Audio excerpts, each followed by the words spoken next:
नमस्कार, स्वागत है आप सभी का। आप देख रहे हैं द वर्ल्ड टुनाइट। मैं हूं आपके साथ आशुतोष चतुर्वेदी। रात के 11:30 बजते ही हम आपको देश दुनिया की खबरों से रूबरू करवाते हैं। दुनिया में चल रही राजनीतिक हलचल, मौसम का हाल, साथ ही साथ हॉलीवुड और एंटरटेनमेंट से जुड़ी खबरें भी, खेल की खबरें भी आप तक हम पहुंचाते हैं और आपको हम दुनिया की खबरें दिखाएंगे। लेकिन इस वक्त पहली और सबसे बड़ी खबर आ रही है जो कि फ्रांस से है, जहां पेरिस हमले के आरोपी दोनों आतंकियों को मार गिराया गया है, जो कि आतंकी दोनों भाई हैं। तो पेरिस हमले के आरोपी आतंकी मारे गए। पुलिस ऑपरेशन में दोनों आतंकी भाई मारे गए। तो ये बड़ी खबर पेरिस से, जहां कई घंटों की कड़ी मशक्कत के बाद पुलिस ने इनको मार गिराया है। महिला के साथी को भी पुलिस ने गिरफ्तार किया है। और आपको बताएं कि पेरिस पुलिस ने फ्रेंच मैगजीन शार्ली हेब्दो के दफ्तर में घुसकर 12 लोगों की हत्या करने वाले आतंकी दोनों भाइयों को ढेर कर दिया है। गोदाम में छुपे दोनों आतंकी भाइयों शरीफ और सईद को पुलिस ने ऑपरेशन चलाकर मार दिया। उधर सुपरमार्केट में पुलिस घुस गई, जिसमें एक आतंकी ने कुछ महिलाओं को बंधक बनाया हुआ था। पुलिस ने तीसरे आतंकी को भी मार गिराया है। वहीं सुपरमार्केट में छिपी दूसरी महिला आतंकी के भागने की खबर मिल रही है।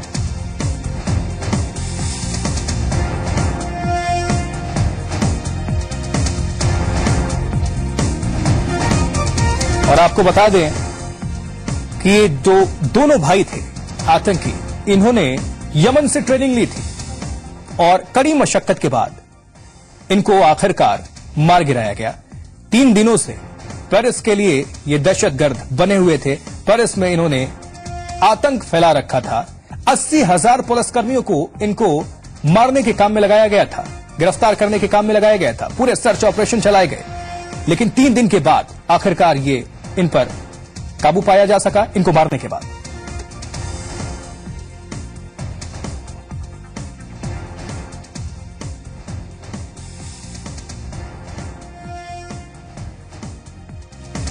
और आपको साथ ही बता दें कि जो सुपरमार्केट में 6 लोग बंधक बनाए गए थे, उनमें से 4 की जान चली गई। हालांकि 2 लोगों को सुरक्षित बचा लिया गया। और दिन भर आज पुलिस की गतिविधियों की अगर बात कर लें तो पुलिस इनको तलाशने के लिए कड़ी मशक्कत करती रही। सारे खुफिया एजेंसीज लगे हुए थे। पूरी पुलिस, लगभग 80,000 पुलिस को इन पर काबू पाने के लिए ऑपरेशन में लगाया गया था। आखिरकार 3 दिनों के बाद इनको मार गिराया गया है, इन दोनों आतंकी भाइयों को। एक तीसरा आतंकी भी मारा गया है। हालांकि एक महिला आतंकी भागने में कामयाब रही है।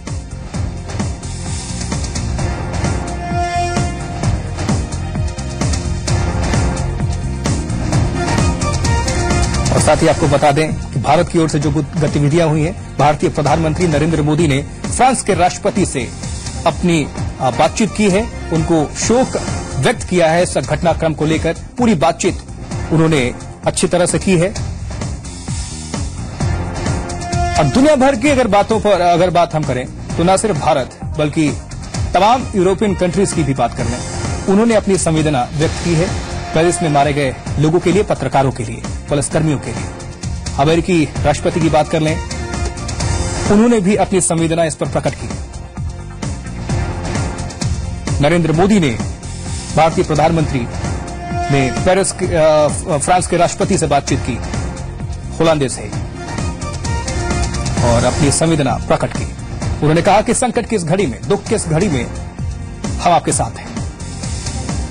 तो पुलिस ऑपरेशन में दोनों आतंकी भाई मारे गए, तीसरा आतंकवादी भी मारा गया है। और लेकिन इसमें एक महिला आतंकवादी के भागने में कामयाब रही है, वो ऐसी खबरें मिल रही हैं। सुपरमार्केट में ये महिला आतंकवादी छुपी हुई थी और महिला के साथी को पुलिस ने मार गिराया है। और सुपरमार्केट में आपको बता दें कि 6 लोगों को बंधक बना रखा था इन आतंकवादियों ने, जिनमें से 4 की जान चली गई, जबकि पुलिस ने 2 लोगों को सुरक्षित बचा लिया है। तो पूरे विश्व में इस घटना को लेकर काफी चर्चा हुई और शोक संवेदना प्रकट की गई दुनिया भर से।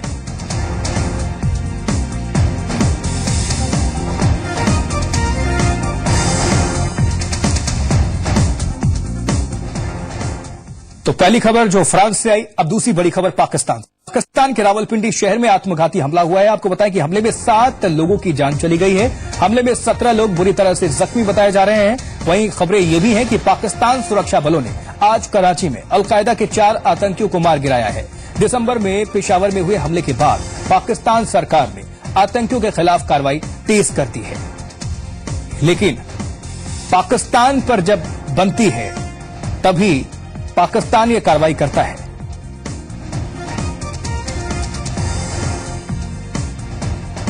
तो पाकिस्तान के रावलपिंडी शहर में आत्मघाती हमला हुआ है। हमले में 7 लोगों की जान चली गई है।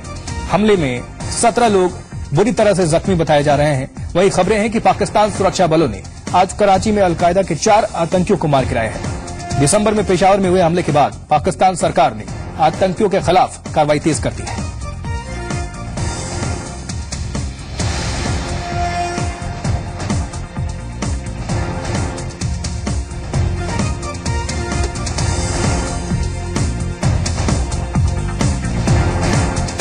रावलपिंडी में धमाका हमले में 7 लोगों की जान गई, 17 लोगों के जख्मी होने की खबरें। और आपको याद होगा कि 16 दिसंबर को पाकिस्तान के पेशावर में आतंकियों ने आर्मी स्कूल पर हमला कर दिया था। हमले में 141 बच्चों की जान चली गई थी। इनमें तमाम लोग शामिल थे, जिनमें 132 बच्चे शामिल थे। जिस वक्त हमला हुआ था उस समय स्कूल में करीब 1100 लोग मौजूद थे, लेकिन 959 लोगों को बचा लिया गया। पेशावर में हुए हमले को 7 आतंकियों ने मिलकर अंजाम दिया था, जो कार्रवाई में मारे गए थे। इस हमले की जिम्मेदारी तहरीक-ए-तालिबान पाकिस्तान ने ली थी। और जब पाकिस्तान पर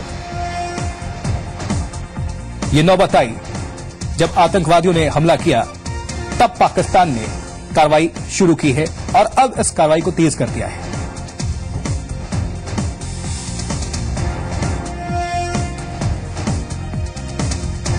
पाकिस्तान में आपको याद होगा हमेशा समय समय पर इस तरह की गतिविधियां होती रहती हैं, लेकिन जो दिसंबर में हुआ था वो बहुत भयानक था, वो बर्बर था, जो कि 16 दिसंबर को पाकिस्तान के पेशावर में आतंकियों ने आर्मी स्कूल पर किया था। हमले में 141 लोगों की जान चली गई थी, जिनमें 132 मासूम बच्चे शामिल थे।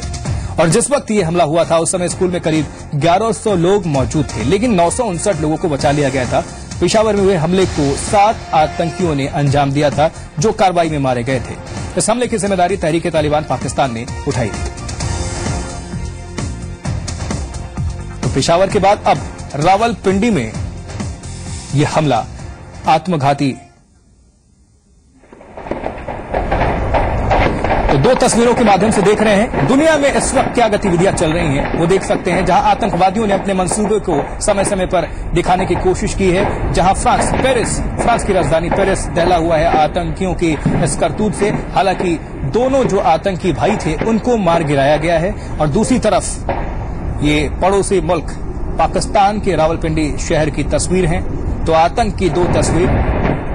आतंक तो आतंक है, चाहे मुल्क में हो या मुल्क से बाहर। खून सबका बहता है, सबका एक ही रंग है, लाल। लेकिन इस बीच एक और खबर है जो आप तक हम पहुंचा दें। नाइजीरिया में बोको हराम के आतंकवादियों ने, बोको हराम के जो आतंकवादी हैं, 2000 लोगों की हत्या की है उन्होंने। ये भी एक बहुत बड़ी खबर। लेकिन पेरिस में जो हमला हुआ है, इस खबर के बीच ये खबर थोड़ी दब सी गई है।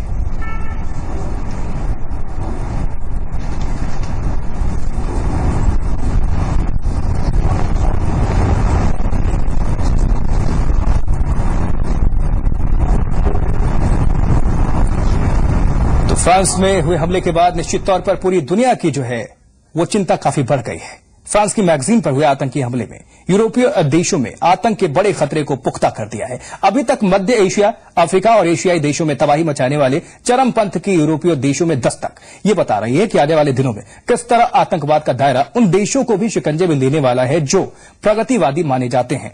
अब ऐसे में सवाल ये खड़ा होता है कि आखिर ऐसा क्या हो रहा है, इसकी वजह क्या है, ये जानने की कोशिश जरूर की जानी चाहिए।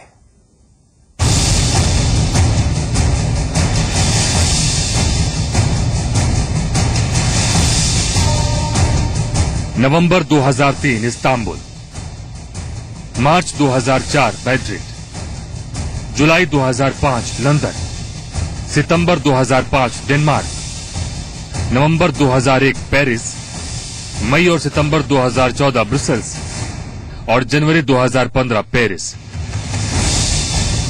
प्रगतिवादी कहे जाने वाले यूरोपीय देशों में बीते एक दशक में हुए आतंकी हमलों की ये फहरिस्त बता रही है कि यूरोप के लिए आतंकवाद किस कदर बड़ा खतरा बनकर उभर रहा है। बीते कुछ सालों में आतंकी संगठनों में बढ़ी यूरोपीय नागरिकों की भागीदारी भी इस खतरे की आहट दे रही है, जिसका सबसे बड़ा उदाहरण केन्या के शॉपिंग मॉल में हुआ आतंकी हमला है, जिसमें ज्यादातर आतंकी यूरोपीय नागरिक थे। अब सवाल ये कि क्या यूरोपीय देश इस खतरे से अनजान है या फिर इस खतरे को रोक पाने में नाकाम है। रेडियो रूस की एक रिपोर्ट बताती है कि फ्रांस और बेल्जियम से युवाओं को बड़े पैमाने पर जिहाद के नाम पर भर्ती किया जा रहा है। बोस्निया और हर्जेगोविना में तो जिहादियों के प्रशिक्षण कैंप होने तक की खबरें सामने आई हैं। खासकर अफगानिस्तान में अमेरिकी मुहिम के बाद इनकी संख्या में बेतहाशा बढ़ोतरी हुई है। यूरोपीय देशों में तेजी से पैर पसार रहे आतंकवाद को लेकर कई अंतर्राष्ट्रीय संगठनों का आरोप है कि यूरोपीय देशों में प्रगतिवादी व्यवस्था ने जहां दूसरे देशों के प्रवासियों के लिए इन देशों में बसने के रास्ते आसान किए हैं, तो वहीं स्थानीय समाज के जरिए इनसे होने वाले भेदभाव ने उनके भीतर नाराजगी भी पैदा की है। इसी विरोधाभास का फायदा आतंकी संगठन उठा रहे हैं। बात सिर्फ फ्रांस की करें तो फ्रांस ने अपने उपनिवेश रहे उत्तर पश्चिमी अफ्रीकी देशों के लोगों को अपने यहां बसने का मौका दिया है, जिसके चलते फ्रांस में मुस्लिम आबादी तेजी से बढ़ी है। फिलहाल फ्रांस में हर 10 में से 2 लोग मुस्लिम हैं। एक अनुमान के मुताबिक 1990 में यूरोप में 2 करोड़ 96 लाख मुस्लिम थे, जबकि साल 2010 में यह संख्या 4 करोड़ 41 लाख हो गई। इनमें से ज्यादातर संख्या पूर्वी यूरोपीय देशों में है, लेकिन आने वाले वक्त में यूके, फ्रांस, इटली, जर्मनी जैसे देशों में यह संख्या फैल जाएगी। दरअसल इन आंकड़ों को ही कुछ अंतर्राष्ट्रीय संगठन यूरोपीय चरमपंथ से जोड़ते हैं। उनके मुताबिक एक और बढ़ती जनसंख्या ने जहां सामाजिक समीकरण बदले हैं, तो वहीं समुदाय के प्रति होने वाले भेदभाव ने इनके भीतर आक्रोश पैदा किया है। मानवाधिकार संगठन एमनेस्टी ने साल 2012 में पेश की अपनी रिपोर्ट के जरिए आरोप लगाया था कि यूरोपीय देशों में अल्पसंख्यकों के साथ सबसे ज्यादा भेदभाव किया जाता है।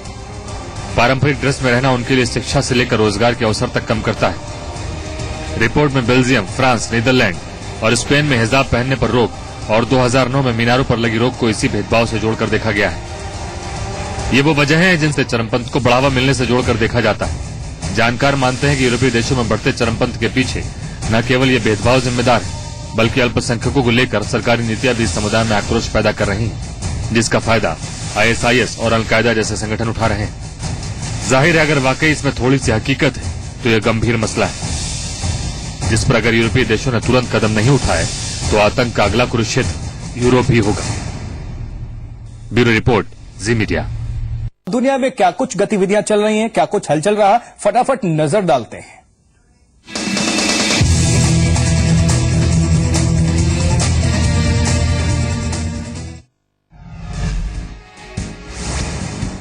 छब्बीस 11 मुंबई हमले के गुनहगार जकीउर रहमान लखवी को एक बार फिर जमानत मिल गई है। इस्लामाबाद की निचली अदालत ने आतंकी लखवी को 6 साल पुराने अपहरण के केस में जमानत दे दी है। उसे 2 लाख के निजी मुचलके पर जमानत मिली है। लखवी के वकील ने दलील दी कि उसे गलत तरीके से केस में फंसाकर जेल में बंद कर दिया गया।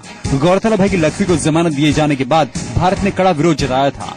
2 दिन पहले पाकिस्तान की सुप्रीम कोर्ट ने इस्लामाबाद हाई कोर्ट के उस फैसले को खारिज कर दिया था, जिसमें लखवी की नजरबंदी को गैर कानूनी करार देते हुए हाई कोर्ट ने उसकी रिहाई के आदेश दिए थे। लखवी उन 7 आतंकियों में शामिल है जिन पर 26/11 मुंबई हमले की साजिश रचने और उसमें मदद करने का आरोप है। माना जाता है कि मुंबई हमले के दौरान लखवी लश्कर-ए-तौयबा की कमान संभाल रहा था और कसाब को भारत भेजने की योजना उसी ने तैयार की थी।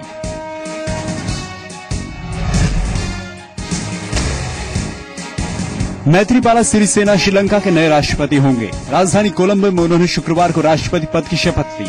वहीं 2 बार राष्ट्रपति रह चुके महिंदा राजपक्षे चुनाव हार गए हैं। उन्हें तीसरी बार जीत की उम्मीद थी, लेकिन उन्हीं के पूर्व सहयोगी मैत्रीपाला सिरिसेना ने उन्हें हरा दिया। नतीजों के औपचारिक ऐलान से पहले महिंदा राजपक्षे ने हार मान ली थी और सरकारी आवास खाली कर दिया था। राजपक्षे जीत के लिए आश्वस्त थे, इसलिए 2 साल पहले चुनाव करवाया, लेकिन विपक्ष की एकजुटता के आगे हार गए। श्रीलंका में ठीक है, डेमोक्रेसी है, वहाँ भी सरकारें तो आती जाती रहती हैं। जिस नई पॉलिटिकल पार्टी को जीत हासिल हुई है उसको मैं हार्दिक बधाई देता हूँ। तो हुआ है वो तमिल का फायदा वाले दिन आने वाले हैं। जैसे मोदी साहब ने अच्छा दिन आने वाले केंद्रीय सरकार को प्रचार किया है, ऐसे तमिल लोगों के लिए अच्छा दिन है। 63 साल के मैत्रीपाला सिरिसेना नवंबर 2014 तक राजपक्षे की कैबिनेट में स्वास्थ्य मंत्री थे। इसके बाद उन्होंने राजपक्षे के खिलाफ विपक्ष को एकजुट करते हुए न्यू डेमोक्रेटिक फ्रंट बनाया। महिंदा राजपक्षे ने 2005 में पहला चुनाव जीता था और 2009 में LTTE का सफाया करके राजपक्षे ने 26 साल से जारी गृह युद्ध को खत्म किया। लेकिन धीरे धीरे वो भाई भतीजावाद, भ्रष्टाचार और निरंकुश शासन के आरोपों में घिरने लगे, जिसे लेकर तमिलों के अलावा मुस्लिम मतदाता भी राजपक्षे के खिलाफ हो गए। नाइजीरिया में एक बार फिर से बोको हरम ने अपना कहर बरपाया है। बोको हरम ने पहले बागा शहर में एक आर्मी बेस पर कब्जा किया और फिर पूरे शहर को आग लगा दी। 7 जनवरी से जारी हमले में अब तक 2000 लोग मारे जा चुके हैं। बोको हरम आतंकियों से लड़ने के लिए नाइजीरिया सरकार ने मल्टीनेशनल ज्वाइंट टास्क फोर्स बनाया है। बागा वो आखिरी शहर था जिस पर मल्टीनेशनल ज्वाइंट टास्क फोर्स का कब्जा था। अब उस पर बोको हरम के आतंकियों ने कब्जा जमा लिया है। बोको हरम पिछले कुछ सालों में नाइजीरिया के अंदर अपनी पैठ बना चुका है और हिंसा के दम पर लोगों से अपनी हुकूमत बनवा रहा है। इस आतंकी संगठन का गठन साल 2002 में हुआ था। 2009 से बोको हरम ने नाइजीरिया को इस्लामिक राज्य बनाने के लिए ऑपरेशन शुरू किया। पिछले साल बोको हरम के हमलों में करीब 10,000 लोग मारे गए, जबकि हमलों की वजह से अब तक करीब 15 लाख लोग बेघर हो चुके हैं। 2009 से अब तक बोको हरम 500 लोगों को अगवा कर चुका है, जिनमें 200 से ज्यादा स्कूली छात्राएं हैं।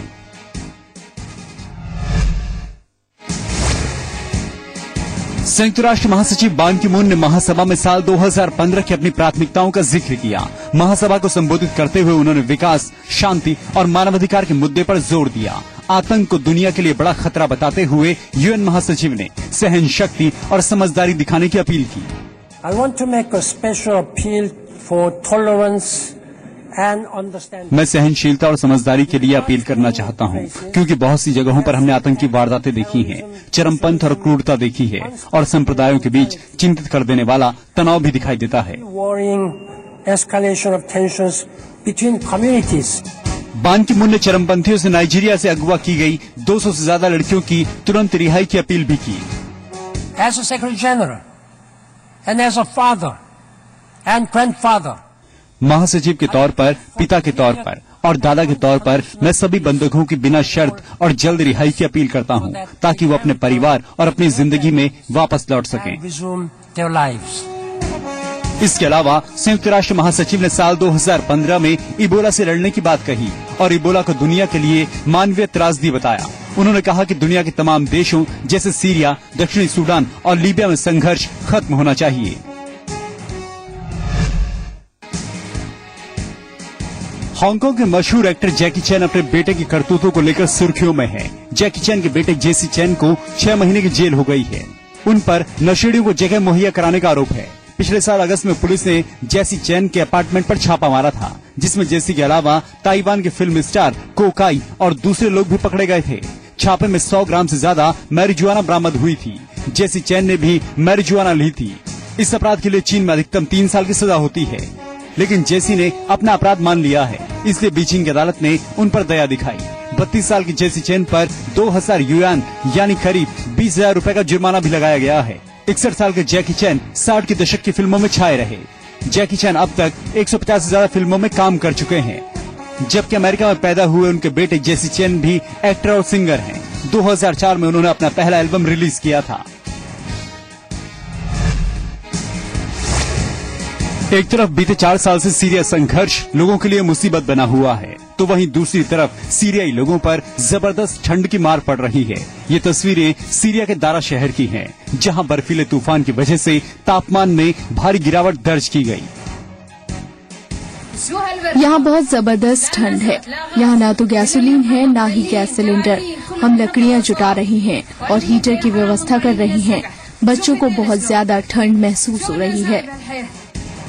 सीरिया के अलावा लेबनान, तुर्की, जॉर्डन, इजराइल, पश्चिमी तट और गाजा पट्टी में भी ठंड का असर देखने को मिला है और बर्फीली हवाओं की वजह से तापमान में गिरावट दर्ज की गई है। हालात को देखते हुए अंतर्राष्ट्रीय संस्था रेड क्रॉस ने इराक के विस्थापित लोगों के लिए मदद की अपील की है। वहीं संयुक्त राष्ट्र ने जॉर्डन के शरणार्थी शिविरों में दिन बिता रहे सीरियाई शरणार्थियों के लिए आर्थिक मदद जारी की है। इस वक्त जॉर्डन के कैंपों में करीब 41,000 शरणार्थी मौजूद हैं।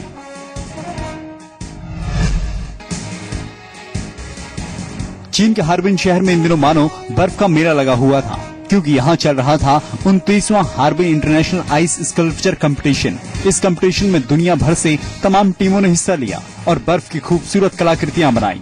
इस कंपटीशन में विनर रही रूस की टीम। इस टीम में होम आइस आर्टिस्ट शामिल थे, जिन्होंने अपने हुनर से सबको चौंका दिया।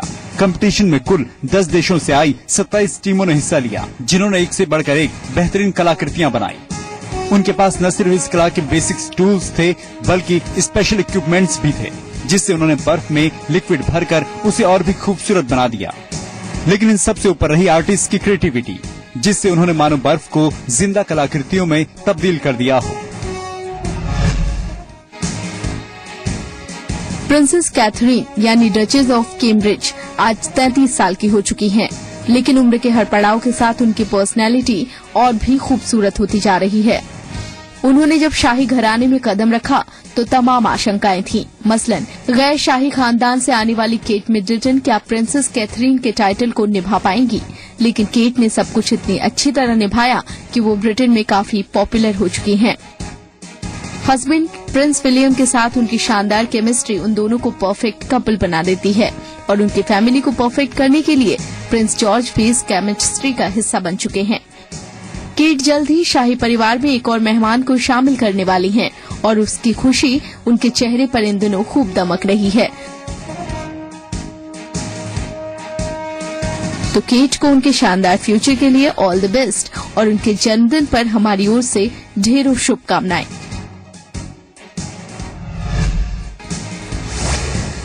बॉर्डर गावस्कर ट्रॉफी के आखिरी टेस्ट मैच का चौथा दिन आर अश्विन और ऑस्ट्रेलियाई कप्तान स्टीवन स्मिथ के नाम रहा। इस टर्म्स तक ऑस्ट्रेलिया ने दूसरी पारी में 6 विकेट पर 251 रन बना लिए थे। इस तरह से मेजबान टीम की बढ़त 348 रन हो गई है। ऑस्ट्रेलिया ने 97 रनों की बढ़त के साथ दूसरी पारी में खेलना शुरू किया। दूसरी पारी में डेविड वार्नर 4 रन बनाकर शेन वॉटसन 16 रन बनाकर आउट हुए, लेकिन उसके बाद कप्तान स्मिथ ने क्रिस रोजर्स के साथ मिलकर तेजी से रन बनाए। दोनों ने स्कोर 126 रन तक पहुंचाया। रोजर्स 56 रन बनाकर भुवनेश्वर कुमार की गेंद पर आउट हुए।